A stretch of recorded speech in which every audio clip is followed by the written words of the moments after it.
لبيك اللهم لبيك لبيك لا شريك لك لبيك إن الحمد والنعمة لك والملك لا شريك لك.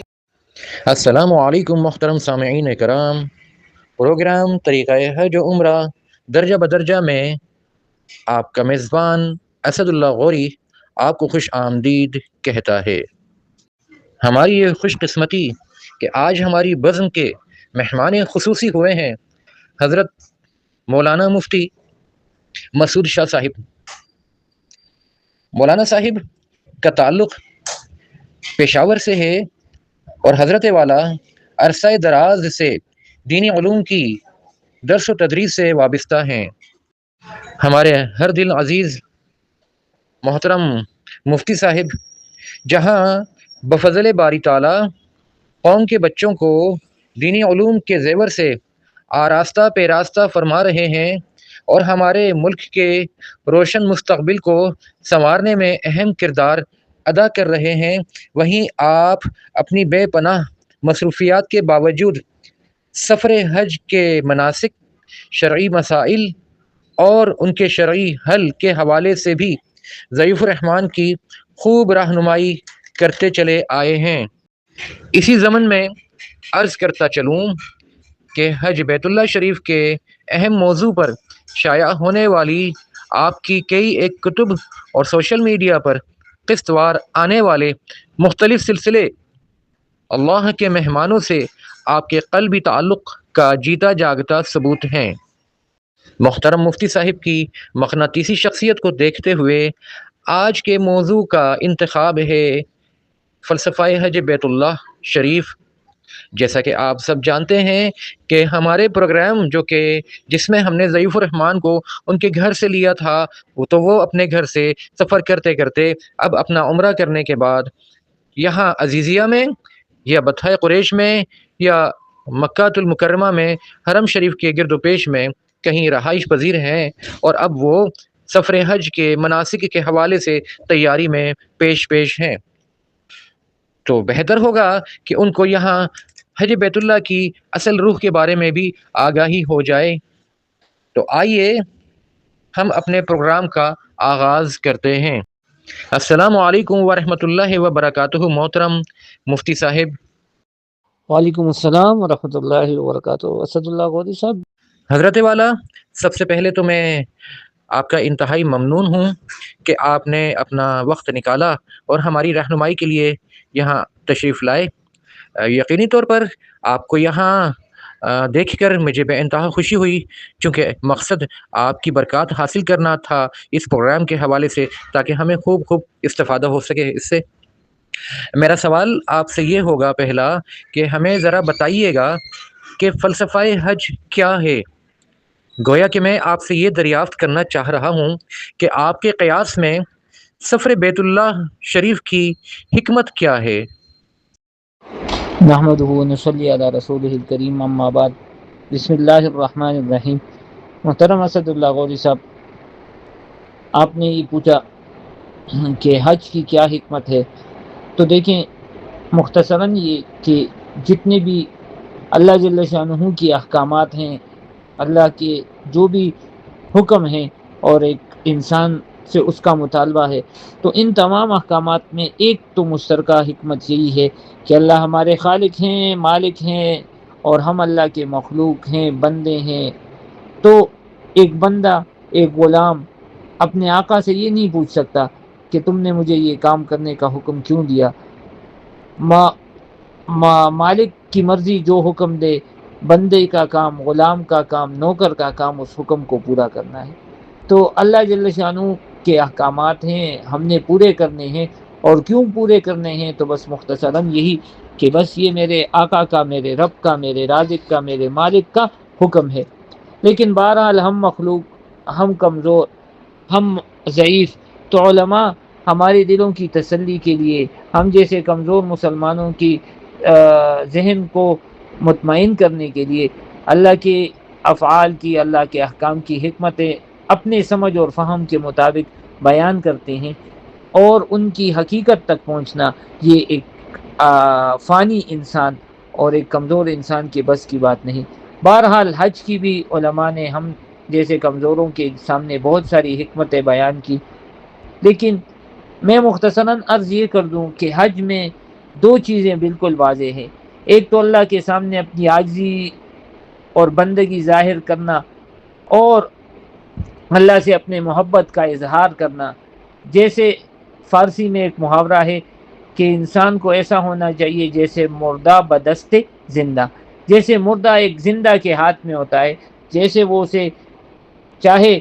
اسی طرف موڑتا ہے، بیٹھاتا ہے، گھماتا ہے۔ تو ایسے ہی حج میں یہ بات بالکل واضح ہو جاتی ہے، اور ایک بندہ اپنے رب کے سامنے اپنی انتہائی عاجزی، اپنی انتہائی محبت کا اظہار کرتا ہے کہ اللہ، آپ نے سب سے پہلے مجھے حکم دیا کہ میں اپنے لباس کو اتار کر ایک دو سلے ہوئے، بغیر سلے ہوئے چادریں لپیٹ لوں۔ اپنی عاجزی اور انکساری کا اظہار کرتا ہے، اللہ کے حکم سے دنیا کی زیب و زینت کو چھوڑ دیتا ہے، خوشبو لگانا،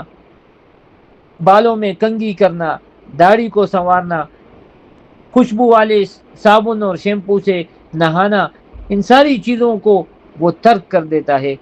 اس کے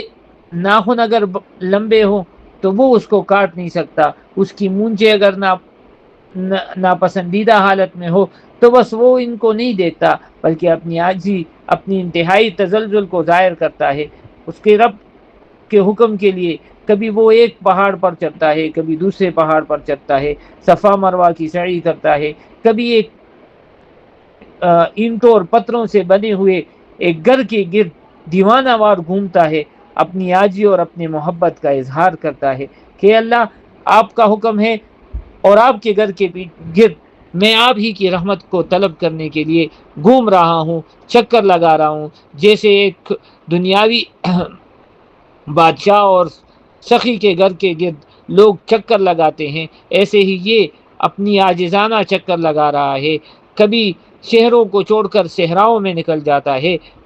دیہاتوں میں نکل جاتا ہے، لق و دق صحرا، مزدلفہ اور عرفات اور منا میں راتیں گزارتا ہے۔ تو یہ اپنی عاجزی کا بھی اظہار کر رہا ہے اور اپنی محبت کو بھی پیش کر رہا ہے۔ دوسری جو حکمت حج میں بالکل واضح ہے، تو حج کا پورا سفر، ایک ایک لمحہ، جس کی تفصیل تو بہت طویل ہے، لیکن مختصراً یہ کہ ایک ایک لمحہ، ایک ایک سیکنڈ، یہ انسان کو اپنے حقیقی گھر یعنی جنت اور موت کی طرف اس کو تیاری اور اس کا ایک نمونہ اس کو دکھایا جا رہا ہے۔ جیسے ہم دیکھتے ہیں کہ انسان جب مرتا ہے تو اس سے اپنے عزیز و اقارب، گھر، وطن سب چھوٹ جاتا ہے، تو ایسے ہی حج کے سفر کے لیے یہ سب کچھ، گھر بار، عزیز و اقارب سب کو چھوڑ کر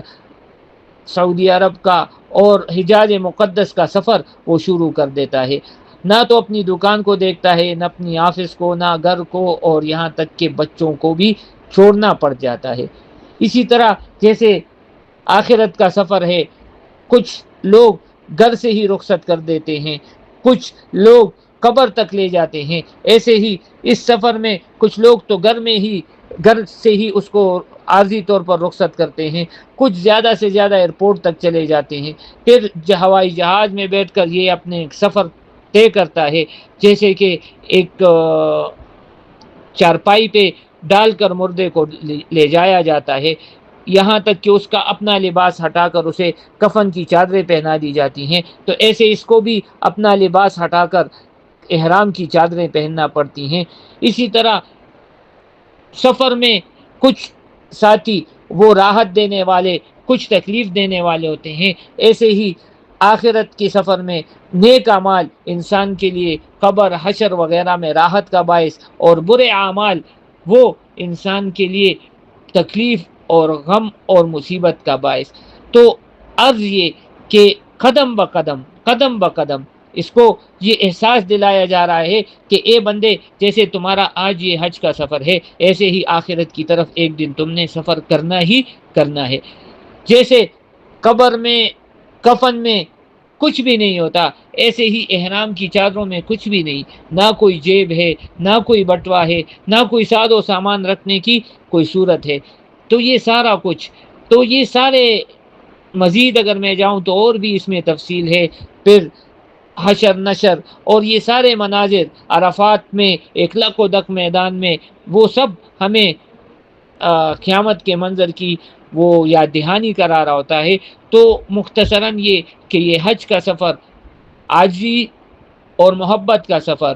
اور موت اور موت کے بعد والے مناظر کا نمونہ اور اس کی یاد ہے. اللہ ہمیں ایسے ہی محبت والا اپنے ذات کے ساتھ بنا دے، اپنی ذات کا 100% تابع دار بنا دے، اور موت سے پہلے موت کی تیاری کی توفیق عنایت فرما دے. آمین. جزاکم اللہ خیرہ. حضرت والا آپ نے سمندر کو کوزے میں بند کر دیا، اور بڑے کم وقت میں آپ نے ایک بہت ہی بڑے موضوع کو سمیٹنے کی کوشش کی، اور بظاہر مجھ جیسے موٹی عقل والے بھی جو ہے وہ بات کو سمجھا.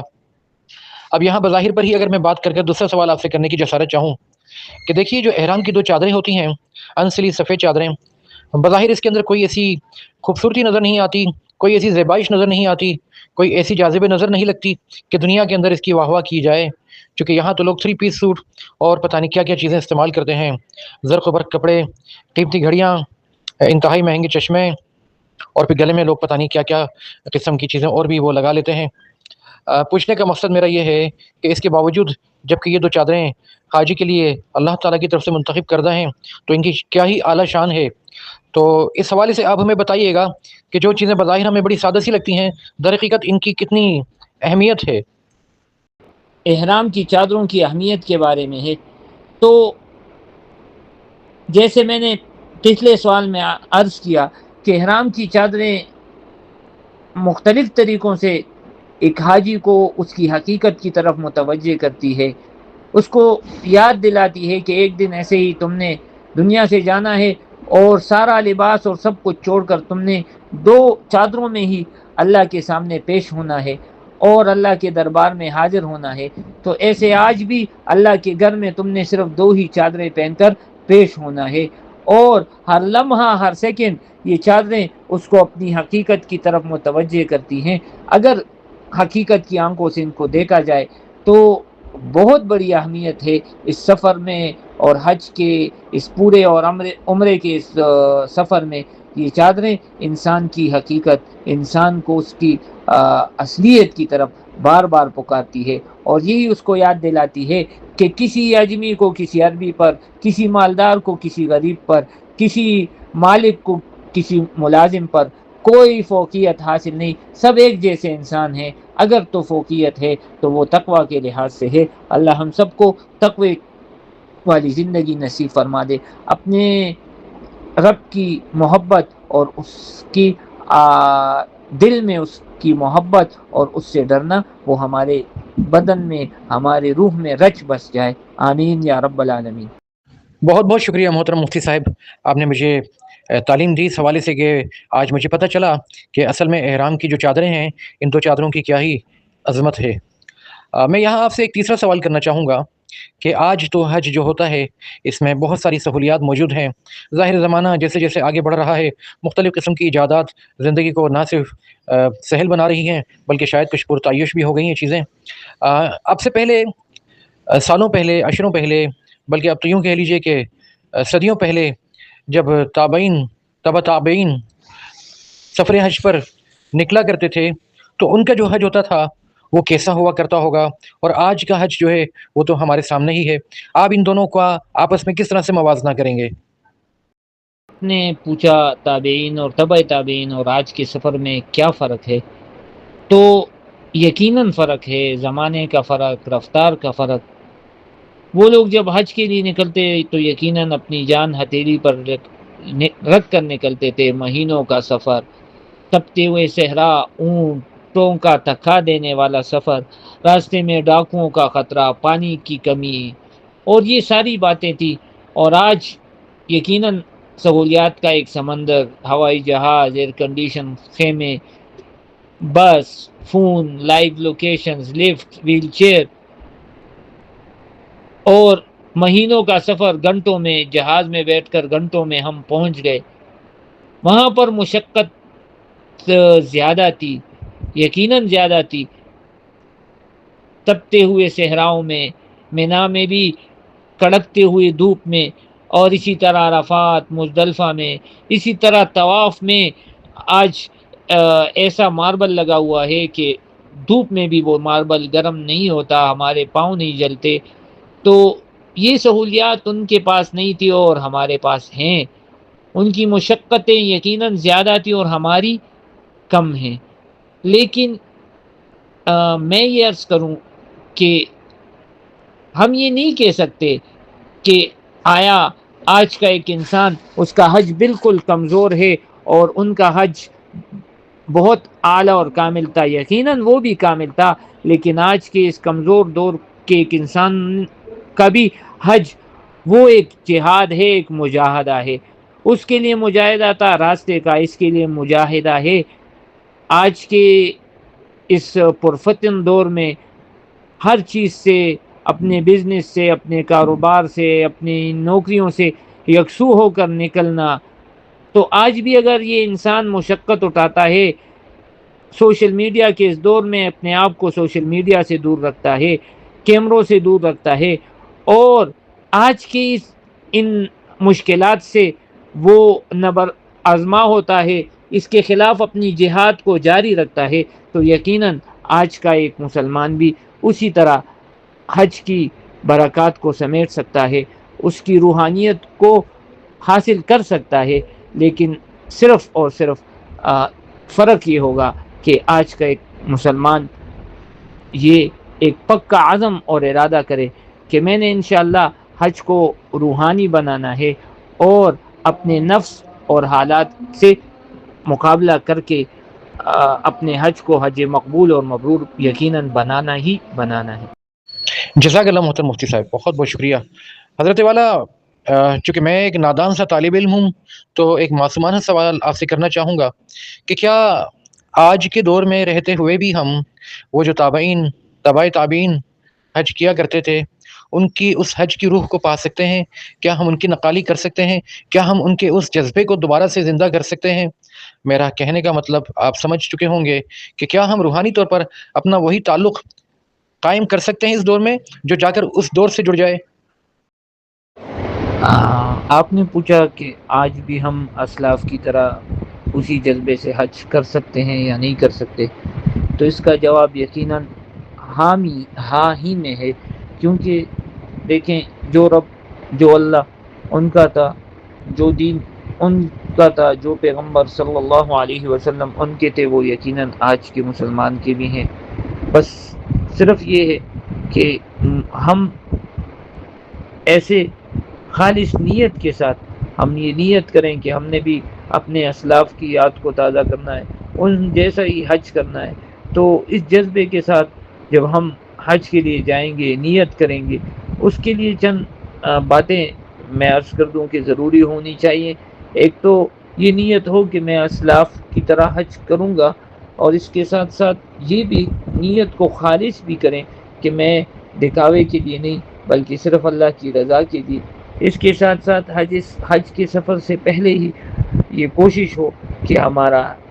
رزق وہ حلال ہو، حج کے اخراجات وہ حلال کے رزق سے ہوں، حرام سے اپنے آپ کو بچائیں، اور اپنے رب کے ساتھ تعلق، عشق و محبت پہلے سے وہ قائم کریں۔ اس کے لیے سب سے بہترین اور عمدہ طریقہ اہل اللہ کے ساتھ تعلق، ان کی مجلسوں میں شرکت، جو اللہ والے ہیں ان کے ساتھ بیٹھنے سے خود ہی اللہ جل شانہ کا عشق اور محبت وہ دل میں اتر جاتا ہے۔ اور سب سے اہم بات وہ ہم علم حج، یعنی ہم حج کے احکامات کو سیکھ کر جائیں۔ یہ نہیں کہ وہاں جو لوگ کریں گے ہم بھی کریں گے، نہیں، بلکہ یہاں سے ایک ایک فرض، سنت، واجب، مستحبات وہ سیکھنا، اور اس جذبے اور اس عزم کے ساتھ سیکھنا کہ میں انشاءاللہ وہاں پر ایک ایک عمل کو حضور اکرم صلی اللہ علیہ وسلم کی سنت کے مطابق ادا کرنے کی کوشش کروں گا۔ اس سلسلے میں مجھے جو مشکلات پیش آئیں گی، جو تکالیف پیش آئیں گی، تو میں ان کو صبر و استقامت سے برداشت کرنے کی کوشش کروں گا، اور یہ عہد کروں گا کہ انشاءاللہ حج سے پہلے بھی اور حج کے بعد بھی میں اپنی گناہوں والی زندگی کو چھوڑ کر اپنے رب چاہی زندگی کی طرف آؤں گا، اور سفر میں نکلنے سے پہلے اپنے پچھلے گناہوں پر سچے دل سے توبہ اور استغفار کریں، تو آج بھی وہی رب، وہی دین، وہی پیغمبر علیہ السلام کا دین ہے، تو انشاءاللہ آج بھی ایک حج اسی پیمانے کا ہو سکتا ہے جیسے کہ ہمارے اسلاف نے فرمایا، جیسے تابعین نے فرمایا، تبع تابعین نے فرمایا۔ تو یہی چیزیں ہیں جس کو ہم اپنے پلے سے باندھ لیں تو انشاءاللہ ہمارا یہ سفر یقیناً ان کے سفر جیسے ہوگا، اور اگر نہ ہو سکے تو اس کے قریب تو یقیناً ہی ہوگا انشاءاللہ۔ جزاکم اللہ خیر محترم مفتی صاحب، آپ نے انتہائی شفقت کے ساتھ سمجھایا، اور یقین جانیے میرے قلب کو بہت سکون ملا۔ میں سلسلہ آگے بڑھاتے ہوئے آپ سے اگلا سوال یہ پوچھنا چاہوں گا کہ ایام حج میں جب ضیوف رحمان حرم مکی کے گرد و پیش سے یا پھر عزیزیہ بتھائے قریش وغیرہ سے کوچ کرتے ہیں تو پہلا پڑاؤ ان کا وادی منی میں ہوتا ہے، ان کے خیموں میں۔ ذرا یہ فرمائیے گا کہ وادی منی میں پڑاؤ کا اصل میں فلسفہ ہے کیا؟ جی، آپ نے پوچھا وقوف مینا کا فلسفہ اور مینا کی وادی میں ٹھہرنے کی کیا حکمت ہے، تو مختصر یہ ہم کہہ سکتے ہیں کہ کل جب ہماری عرفات میں حاضری ہے تو 8 کو مینا میں جمع کرنے کا مقصد یہ ہوا کہ کل اللہ کے دربار میں حاضری ہے، اور آج اس حاضری کے لیے انسانوں کی تیاری ہے، حجاج کی تیاری ہے۔ کل ہم نے اللہ سے کیا مانگنا ہے، کیا کیا مانگنا ہے، کیسے مانگنا ہے، آج اسی کے لیے سوچ اور فکر ہے، اسی کے لیے سوچنا ہے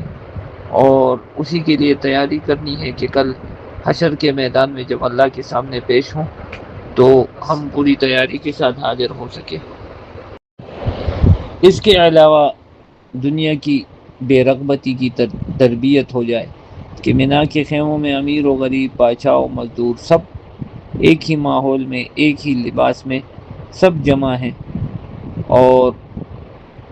سارے لوگ ایک ہی رب کے سامنے گڑ گڑا کر مانگ رہے ہیں۔ اس کے علاوہ حضرت ابراہیم علیہ الصلوۃ والتسلیمات کے اس عظیم الشان قربانی کی یاد تازہ کرنا، یہ بھی ایک مینا کے مقاصد میں سے ایک مقصد ہے۔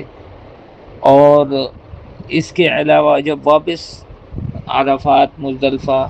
سے واپسی ہوتی ہے تو پھر مینا میں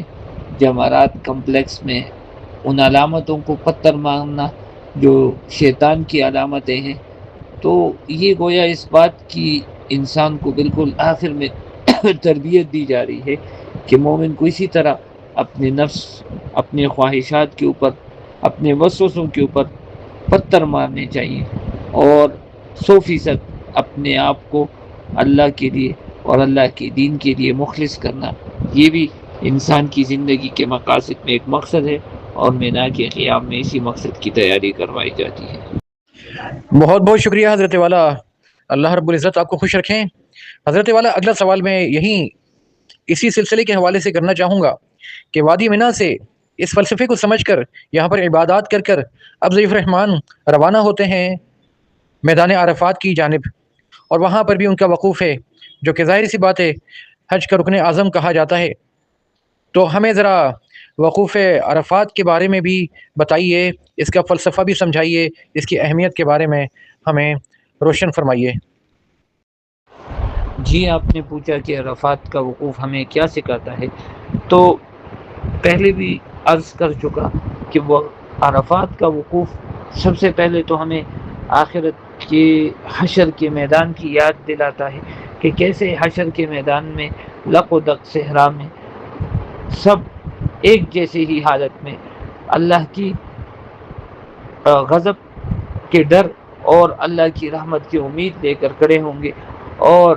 ہر آدمی وہ اسی امید سے ہوگا کہ آج اگر میری بخشش ہو گئی تو میرا بیڑا پار ہو جائے گا، اور اگر خدا نہ خواستہ میں اپنے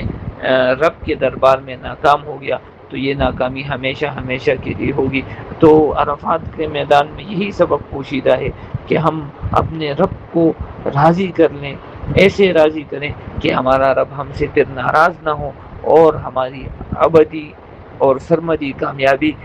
کی مہر ہماری زندگی میں ہمارے نام اعمال پر لگ جائے، کیونکہ جیسے حدیث شریف کا مفہوم ہے کہ حج ہے ہی عرفہ، تو یقیناً اگر عرفہ کے دن کو ہم نے قیمتی بنا لیا تو یقیناً ہمارا حج قیمتی، ہماری پوری زندگی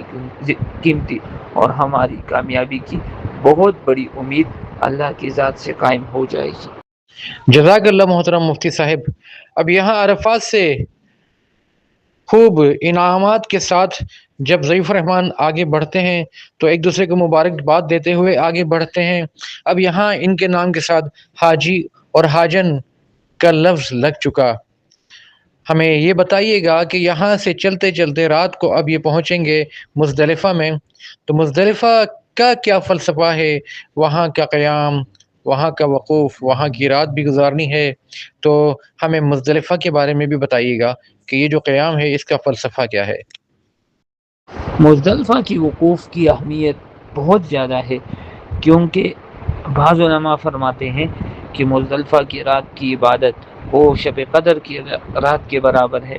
اور علماء سے یہی سنا کہ یہ رات اور اس دن کا وقوف یہ دعاؤں کی قبولیت کا ایک اہم مقام ہے، اور حضور اکرم صلی اللہ علیہ وسلم نے جو دعائیں یہاں مانگی اپنے لیے، اپنی امت کے لیے، تو اللہ جل شانہ کی طرف سے خوشخبری دی گئی کہ آپ کی دعائیں اللہ نے قبول فرما لی۔ تو یہ رات یقیناً ایک بہت اہم رات ہے، اس میں ہم اپنے رب کو راضی کریں اور اپنے رب سے اپنی حاجات اور خواہشات کو لینے والے بن جائیں۔ اس رات میں کچھ نہ کچھ حرام بھی ہو جائے، لیکن کچھ نہ کچھ اپنے رب کی عبادت بھی ضرور ہونی چاہیے، اور یہ رات بڑی اہمیت کی رات ہے۔ اس میں اپنے حاجات، اپنی خواہشات، اپنی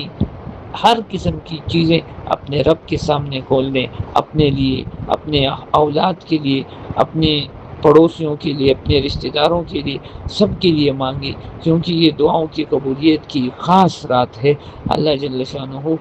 سے یہی تمنا اور آرزو ہے کہ ہم سب کو حج کے ہر حکم کو اس کے صحیح روح کے ساتھ ادا کرنے کی توفیق عطا فرمائے۔ وآخر دعوانا ان الحمدللہ رب العالمین۔ بہت بہت شکریہ حضرت والا، آپ نے جی خوش کر دیا۔ اگر تو یہ ساری باتیں یاد رہیں اور ہم یہ قیام، یہ پڑاؤ طے کرتے رہیں تو ہر منزل پر ایک الگ ہی ثواب محسوس کریں۔ حضرت والا، اب یہاں سے اگلی منزل وقوف مزدلفہ کے بعد فجر کی نماز پڑھنے کے بعد جب چھٹپٹے کا ٹائم ہو چکا ہوتا ہے اور کچھ اب روشنی نکلنا شروع ہو جاتی ہے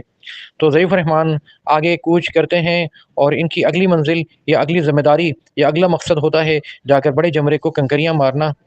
گو کہ اگلے دنوں میں تو انہیں تینوں جمرے کو کنکریاں مارنی ہے۔ تو ذرا ہمیں یہ کنکریاں مارنے والا جو فلسفہ ہے یہ بھی سمجھا دیجیے۔ شیطان کو کنکر مارنے کا فلسفہ یہی ہے کہ یہ ہمیں، جیسے ہمارے علم میں ہے کہ یہ جو ستون ہے یہ نہ تو شیطان ہے اور نہ یہاں پہ شیطان بندہ ہوا ہے، بلکہ یہ علامت ہے صرف اس کی۔ تو اس میں حضرت ابراہیم علیہ الصلاۃ والتسلیمات کی اس عظیم الشان واقعے کی طرف اشارہ ہے کہ کیسے اللہ کے حکم کے سامنے انہوں نے اپنے بیٹے کو قربان کرنے کا بھی اقدام اٹھا لیا۔ ایسے ہی اس میں ہمارے لیے یہی سبق ہے کہ ہم اپنی زندگی میں نفس اور شیطان کے خلاف ہر وقت نبرد آزما رہیں۔ ہر وقت ہمارا موت تک ہی ان کے ساتھ مقابلہ ہے، جب تک ایمان پر ہمارا خاتمہ نہ ہو جائے۔ ہر لمحے، ہر سیکنڈ، ہر منٹ ہم نے شیطان کے خلاف نبرد آزما رہنا ہے، اس کے خلاف ہمارا جہاد جاری رہنا ہے۔ ہر حکم میں اللہ کے سامنے سر تسلیم خم کرنا ہے، اور ہر وقت، ہر سیکنڈ ہمیں شیطان کے فتنوں سے ڈر رہنے چاہیے اور اس سے اپنے آپ کو خبردار رکھنا چاہیے۔ جزاک اللہ محترم مفتی سید مسعود شاہ صاحب کہ آپ نے اپنا انتہائی قیمتی وقت نکالا اور ہمارے پروگرام کو چار چاند لگا دیے۔ آپ نے انتہائی محبت، شفقت اور اپنائیت سے چیزوں کو خوبصورت انداز سے سمجھایا، اور ہمیں یقینی طور پر اس سے بھرپور استفادہ کرنے کا موقع ملے گا جب ہم سفر حج پر جائیں گے۔ محترم ضیف الرحمان اور محترم سامعین کرام، اس کے ساتھ ہمارا آج کا پروگرام مکمل ہوتا ہے۔ چلتے چلتے ایک بات، اور وہ یہ کہ ہو سکے تو اس پروگرام کو آگے ضرور بڑھائیے تاکہ زیادہ سے زیادہ لوگ اس سے استفادہ کر سکیں اور آپ بھی انشاءاللہ اس عمل میں اجر کے مستحق ہو جائیں۔ السلام علیکم ورحمۃ اللہ وبرکاتہ۔